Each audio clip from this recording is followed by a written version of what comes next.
जयपुर नगर निगम में चुनाव प्रचार का शोर थम गया है। अब 29 अक्टूबर को सुबह 7:30 बजे से शाम 5:30 बजे तक यहां मतदान होगा। इस बार कोरोना के कारण 1 घंटे का समय मतदान के लिए बढ़ाया गया है। यहां 430 उम्मीदवार अपनी किस्मत आजमा रहे हैं। इनमें से 200 उम्मीदवार कांग्रेस और भाजपा के हैं। इनके अलावा 230 उम्मीदवार निर्दलीय, बसपा, आरएलपी आदि कई पार्टियों के हैं। आज़ादी से पहले ही जयपुर शहर की सरकार बन गई थी। जी हाँ, 1945 में आज़ादी से पहले जयपुर नगर पालिका के चुनाव हुए थे। इन चुनाव में प्रजामंडल के उम्मीदवार पंडित देवीशंकर जी तिवारी जीते और वे पहले नगर पालिका जयपुर के अध्यक्ष बने। उनके पौत्र अश्विनी तिवारी से जानते हैं जयपुर नगर पालिका के बारे में।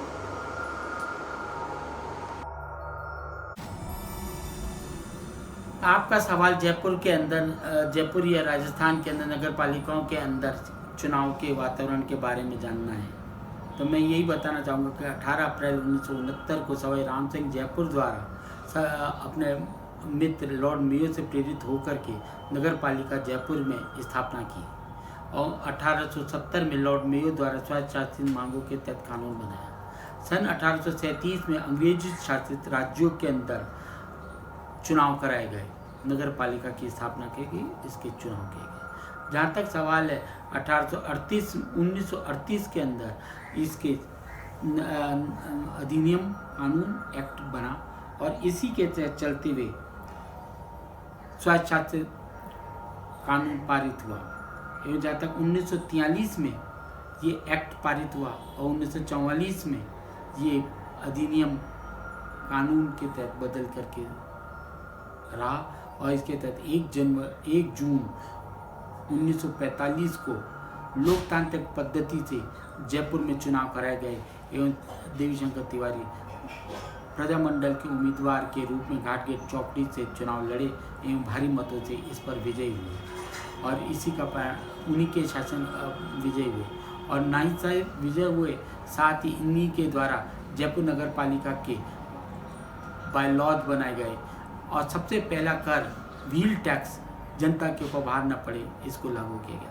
जयपुर नगर पालिका राजस्थान की नहीं बल्कि देश की सबसे पुरानी नगर पालिकाओं में एक थी और इस चीज़ का गौरव इस तिवारी जी को मिला कि वे सर्वप्रथम अध्यक्ष बने। जहाँ तक राजस्थान की नगर पालिका है, वो देश के अन्य नगर पालिकाओं की अग्रणी भी रही।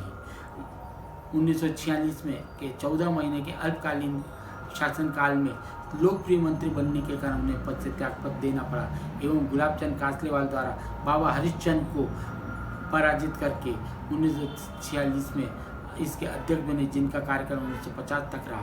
इस बीच 1947 में गुलाबचंद कासलेवाल नगर पालिका के अध्यक्ष रहे एवं तिवारी जी को ये मौका मिला का कि उन्हें आज़ादी का झंडा लहराने का लोकप्रिय मंत्री के नाते दौलतमल भंडारी के साथ मिलकर के उनको मौका मिला। और ये मैं अश्विनी तिवारी, राष्ट्रीय जन चेतना मंच अध्यक्ष, ऑल इंडिया ब्राह्मण फेडरेशन राष्ट्रीय सचिव प्रशासन।